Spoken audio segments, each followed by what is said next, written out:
പ്രതിപക്ഷം താങ്കളുടെ ആരോപണം ഏറ്റെടുക്കുന്നില്ല താങ്കൾ പറയുന്നു. അപ്പോൾ താങ്കൾ പ്രതിപക്ഷത്തിന്റെ സമ്പൂർണ്ണ പിന്തുണ ആഗ്രഹിക്കുന്നു UDF അത് കിട്ടൂലല്ലോ. ആ തമാശ കണ്ടില്ലേ? അതാ ഞാൻ പറഞ്ഞത്. ഇവരുടെ നെക്സസിന്റെ കോലം. ഇവിടെ ഒരു സാധു ലീഗിന്റെ നിയോജക മണ്ഡലം പ്രസിഡന്റ് DV അൻവറിനെ ഞങ്ങൾ ലീഗിലേക്ക് സ്വാഗതം ചെയ്യുന്നു. അപ്പോൾ കുറേ ലീഗുകാർ കൈയടിച്ച് മനസ്സിലായോ, അൻവറാക്ക് പറ്റെന്നൊക്കെ പറഞ്ഞിട്ട് എന്തിനാ മനസ്സിലായോ? അപ്പോൾ അവിടുന്ന് ലീഗിന്റെ വലിയ നേതാവ് അൻവറിനെ ഞങ്ങൾ എടുക്കൂല. അപ്പോൾ ലീഗ് തട്ടിയോ? അപ്പോൾ അപ്പുറത്ത് കോൺഗ്രസ് കാര്യം എന്തായാലും പഴയ കോൺഗ്രസ് അല്ലേ, അൻവറാക്കിനെ ഞങ്ങൾ സ്വീകരിക്കും. അപ്പോൾ ഹസൻ സാഹിബ് എവിടുന്ന് തിരുവനന്തപുരത്ത് അൻവറിന് ഒരു കാരണവശാലും കോൺഗ്രസ് ഘടിപ്പിക്കൂല.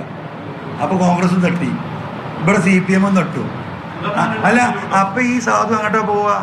മനസ്സിലായ? ഒരു മിനിറ്റ്, ഇതാണ് Nexus. That is also another operation. ഒരു കാര്യം ഒരു മനസ്സിലായില്ല. ഞാൻ ഈ പറയുന്ന ഒരാളുടെ ഊരമലല്ല ഞാൻ ഇരിക്കുന്നത്, മനസ്സിലായില്ല? ആ ഊര കണ്ടിട്ടല്ല ഞാൻ നടക്കുന്നത്. ഞാൻ ഈ നാട്ടിലെ സാധാരണ മനുഷ്യരെയും ഈ സഖാക്കളെയും കണ്ടിട്ടാണ് നടക്കുന്നത്. അപ്പം അതിൽ ഏത് ഊരമ ഞാൻ കയറണം? ഞാൻ കയറുകയാണെങ്കിൽ ഈ നാട്ടിലെ ജനങ്ങളുടെ ഊരമലേ കയറുള്ളൂ. ഈ പറഞ്ഞവരുടെ ഊരമ കയറാൻ ഇതിനേക്കാളും നല്ലൊരു സാധനം നല്ലതൊന്നും. മനസ്സിലായില്ലേ? അപ്പൊ അതാണ് നെക്സസ്. മനസ്സിലായില്ലേ? മുസ്ലിം ലീഗിലേക്ക് പോകില്ല, കോൺഗ്രസിലേക്ക് പോകില്ല, ആ പൊതുപ്രവർത്തനം അവസാനിക്കാനും കഴിയില്ല. അപ്പൊ പിന്നീട് എന്താണ് ഈ പുതിയ പാർട്ടിയാണോ എന്താണ്?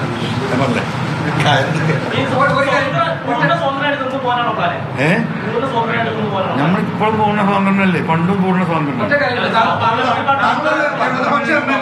ഇത്രയും ആരോപണങ്ങൾ ഉന്നയിച്ചിട്ട് ഇനി എങ്ങനെയാണ് ആ മുഖ്യമന്ത്രിക്കൊപ്പം നിയമസഭയിൽ ഇരിക്കാൻ താങ്കൾക്ക് കഴിയുക? ഓലക്കാട്ടിൽ ഉൾപ്പെടെയായിരിക്കും. എനിക്കെന്താ ഉൾപ്പാട്? അല്ല, അത് കക്ഷിയൊക്കെ വിടുന്നേ. എനിക്കവിടെ ഇരിക്കാൻ എന്താ കുഴപ്പം?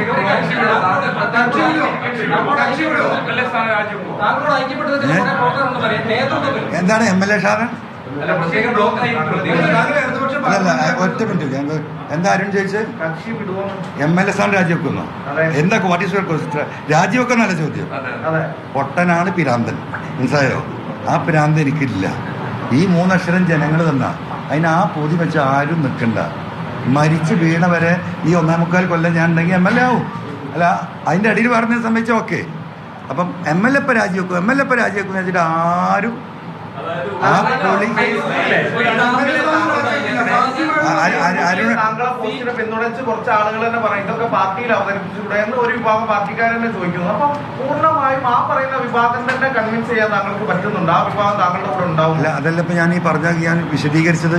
പാർട്ടിയിൽ പറഞ്ഞ അവസ്ഥയും പാർട്ടിക്ക് കൊടുത്ത കത്തും അത് നോവല് പോലെ ബൈൻഡ് ചെയ്യാന്നൊക്കെ പറഞ്ഞല്ലേ ഞാൻ. അപ്പൊ ഈ സഖാക്കൾ മനസ്സിലാക്കി നമ്മളിതൊന്നും പറഞ്ഞിട്ടില്ല എന്നാണ്, നമ്മൾ വിശദമായി പറഞ്ഞതാണ്. അപ്പൊ ഈ പറഞ്ഞ ആളുകളോട് ഇപ്പൊ ഏത് കോൺഗ്രസിൽ എടുക്കൂല, ലീഗിൽ എടുക്കൂല, മൂപ്പർക്ക് BJPക്ക് പോകാനും പറ്റില്ല എന്നാ കമ്മ്യൂണിസ്റ്റുകാർ പുറത്താക്കുകയും ചെയ്തു. അപ്പൊ അവരോട് എനിക്ക് പറയാനുള്ളത് ഒറ്റ കാര്യമാണ്. കായലരികത്ത് വളയെറിഞ്ഞപ്പോ വളകിലൂക്കിയ സുന്ദരി, അതിന് ആരും കാത്തു നിൽക്കണ്ട. മനസ്സിലായില്ലേ?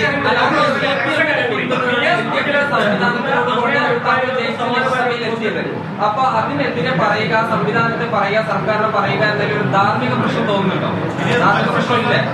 ഒരു ധാർമ്മിക പ്രശ്നമില്ല.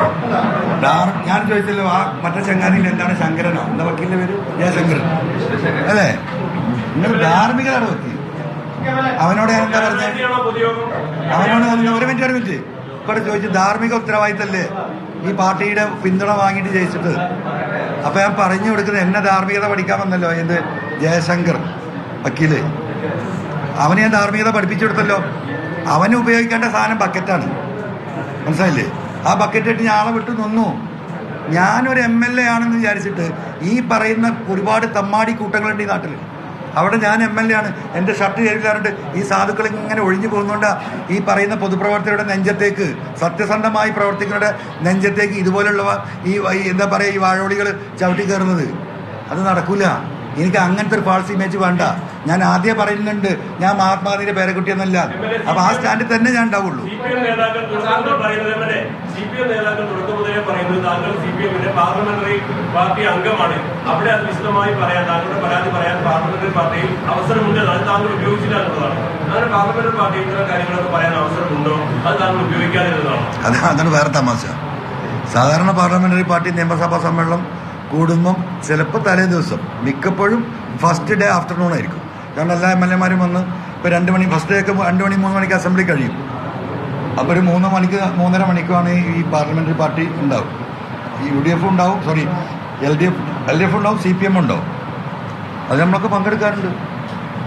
അവിടെ എന്ത് പറയാനാണ്? അവിടെ കാര്യങ്ങൾ അവിടെ നിന്ന് ഇങ്ങോട്ട് പറയും. മനസ്സിലായില്ലേ? ഞാൻ 1-2 പ്രാവശ്യം പറഞ്ഞു, പിന്നെ ഞാൻ നിർത്തി. അപ്പോൾ പിന്നെ അങ്ങനെ ആവട്ടെ. 5 മിനിറ്റ്, മാക്സിമം 10 മിനിറ്റ്. 10 മിനിറ്റിനകത്ത് പാർലമെന്ററി യോഗം നടന്നിട്ടില്ല. പാർട്ടി യോഗത്തിൽ പങ്കെടുക്കുന്നില്ല. ആര്? ഞാനോ? ഞാൻ പങ്കെടുക്കില്ല. ഞാനെന്തിനാ പങ്കെടുക്കുന്നത്? ഞാൻ പങ്കെടുക്കില്ല.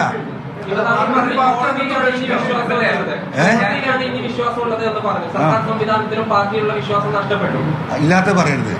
പാർട്ടി പ്രവർത്തകരിലുള്ള വിശ്വാസം എനിക്ക് നഷ്ടപ്പെടുത്തില്ല. പാർട്ടി പ്രവർത്തകരിലും കോടതിയിലുമാണ് എൻ്റെ വിശ്വാസം.